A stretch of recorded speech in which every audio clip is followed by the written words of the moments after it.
새 정부 출범을 앞두고 부동산 정책들에 관심이 많으시죠? 오늘 이분을 특별히 모셨습니다. 박원갑 KB국민은행 부동산 전문위원입니다. 위원님 안녕하십니까? 네, 안녕하십니까. 네, 시간이 많이 지나가지고 단도직입적으로 좀 말씀 여쭙겠습니다. 사실 인수위가 출범한 지도 꽤 됐는데 네. 정책들은 다 나왔는데 부동산 정책만 안 나오고 있습니다. 네. 도대체 속사정은 뭔가요? 일단은 조율을 좀 더 하는 거로 보이고요. 최근에 이제 인수위 대변인이 이에 대해서 얘기를 했는데 지금 어쨌든 TFT가 만들어졌다. 그리고 여러 로드맵을 만들고 있는데 뭐 상당 수준으로 뭐 진전이 됐다. 그렇지만 하나하나씩 이제 발표를 하면은 시장에 영향을 줄 수 있으니까 이거를 좀 일괄적으로 모아서 발표하기 위해서 좀 늦어지는 거다. 뭐 이렇게 얘기를 하고 있는데요. 근데 이제 제가 봤을 때는 대선 공약 중에서 시장에 좀 영향을 줄 수 있는 말하자면 약간 불안 요인으로 이어질 수 있는 게 가령 뭐 그런 거거든요. 그러니까 재건축 안전진단 뭐 30년 이런 거거든요. 그러니까 30년이 경과된 노후주택은 안전진단을 면제하겠다 이런 부분들이 좀 어떻게 보면 시장에 영향을 줄 수 있기 때문에 시장의 영향을 좀 어떻게 보면 부정적 영향을 최소화하면서 이게 공약을 좀 실제로 실행을 할 거냐는 부분에 대해서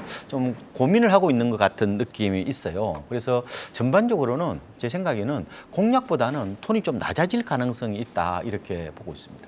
네, 말씀 주셨던 것처럼 공약보다는 전반적으로 톤이 낮아질 수 있다라는 네. 게 제가 포인트인 것 같은데 이번 윤석열 이제 뭐 당선인이죠. 네. 5년간 250만 원, 네. 수도권 150만 원을 포함해서 5년간 250만 원이면 이게 두 가지 의문이 있습니다. 첫 번째는 이게 실현 가능한 건가? 두 번째는 만약에 가능하다면 임기 초반에 집중되는 건가? 후반에 집중되는 건가? 어떻게 보세요? 그거는 이제 알 수는 없는데 다만 이제 물량이 좀 많은 것은 맞죠. 그런데 현 정부하고 좀 차별점을 본다면은 주로 민간 쪽의 공급이 좀 많다는 거예요. 총 이제 아까 말씀하신 것처럼 5년간 250만 가구잖아요. 그런데 지금 재개발 재건축이 한 47만 가구, 도심 역세권 복합 개발이 20만 가구고, 물론 공공택지도 한 142만 가구 정도가 됩니다. 그런데 주로 20, 30대들이 선호하는 곳이 역세권이라든지 도심 쪽이에요. 근데 도심으로 근접하면 근접할수록 부지 확보가 어려운 부분이 있단 말이에요. 그리고 재원 마련도 또 과제라고 보면 되죠. 그래서 어쨌든 제 생각에는 이번에 아마 다음 달 발표를 한다고 그러잖아요. 그러니까 발표를 할 때에 이런 부지 확보라든지 재원 마련에 대한 보다 더 구체화된, 보다 더 정치화된 어떤 로드맵이 발표가 돼야 되지 않겠느냐. 만약에 그게 실현 가능성이 훨씬 더 높다면 무주택자들이 굳이 집을 사지 않고 기다리겠죠. 그래서 그 신호가 좀 더 확실해야 되고 그게 믿음이 될 수 있도록 구체성을 띠고 있어야 된다. 이런 말씀을 드리고 싶습니다. 네, 위원님.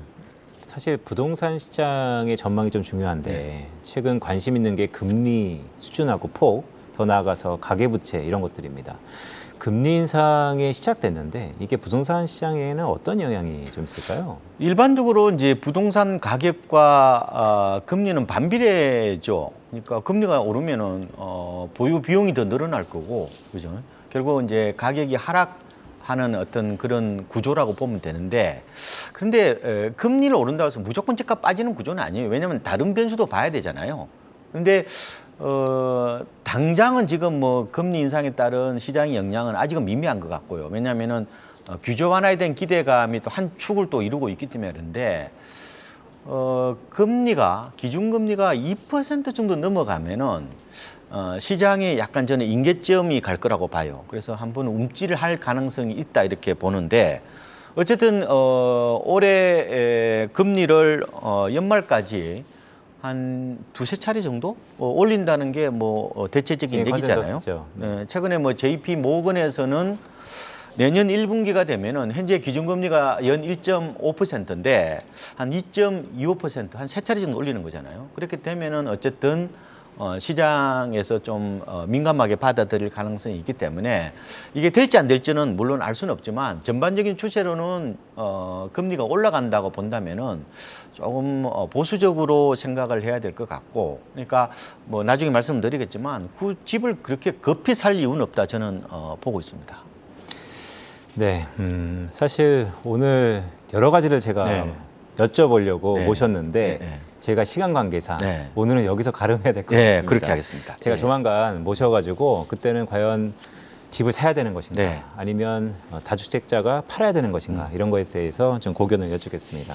박원각 전문위원이었습니다. 위원님 고맙습니다. 네, 이어서 지금의 현안에 대해서 과연 증권사는 어떻게 생각하는지 이동원 대신증권 자산리서치부 팀장님 전화 연결해서 알아보겠습니다. 팀장님 안녕하십니까? 네, 안녕하세요. 네, 현 구간의 건설업종 전반에 대한 투자 포인트는 어떻게 보십니까? 네. 단기적으로는 조정 국면이지만 5월부터는 개선세를 예상을 하고 있는데요. 정권 교체가 확정이 된 이후에 3월부터 건설주 주가가 좋았었고 공급 확대에 대한 정책 기대가 있었는데 이 부분들이 지금 약간 소강 상태에 있는 상황이고요. 원자재가 상승에 따라서 1분기 실적이 부담되는 측면이 있고 인수위원회가 정책 발표를 지연시켜서 투자 심리가 위축된 부분도 있었습니다. 원가 상승 요인은 여전히 부담이 되지만 주가에는 정책 기대가 더 크게 반영되기 때문에 5월 12일 정권 출범 이후에 정책 기대에 대한 반영폭이 커질 것으로 보고 있습니다. 네, 새 정부를 앞두고 있고 여러 가지 정책들이 나오고 있는데요. 그렇다면 투자자들이 우리가 확인해야 될 이벤트가 있다면 어떤 게 있을까요? 네. 국내 관련해서는 민간 재건축 규제 완화 효과가 장기에 걸쳐서 반영이 될 것으로 보이는데 이 부분들을 체크하고 주목을 해야 된다고 생각이 되고요. 이외에 건설주 투자 관점에서는 해외 부문에서 투자 포인트가 될 수 있는데 현재 건설사들이 낮은 가치를 받는 이유가 해외 성장성이 약해진 데 따른 이유라고 봤을 때는 이 해외 원가율이 지금 안정이 되어 가고 있고 유가 상승에 따라서 발주 환경이 개선된다는 점 이런 점을 볼 때 중장기적으로 이 해외 부분을 주목해 볼 필요가 있다 이렇게 생각이 됩니다. 네, 마지막 질문을 좀 드리겠습니다. 팀장님이 보셨을 때 건설주의 탑픽과 더불어서 최근 건자재가 들썩이고 있는데 건자재 유망주는 어떻게 보시나요? 네. 대형주 중에서는 현대건설을 좋게 보고 있고요. 지금 하반기가 상반기보다는 정책 기대랑 전체적인 수요 증가에 대한 기대로 좋아지는 흐름을 예상을 하고 있는데 대장주 관점에서 현대건설을 선호를 하고요. 건자재에서는 다 커버를 하고 있는 건 아니라서 종목을 딱 찍긴 어렵지만 시멘트 관련주들이 지금 재고 바닥이랑 그 가격 상승 이슈 때문에 좋은 흐름을 보이고 있는데 시멘트 관련주들을 보는 게 괜찮다고 생각이 됩니다. 네, 이동원 대신증권 자산리서치부 팀장님이셨습니다. 팀장님 고맙습니다. 네, 감사합니다.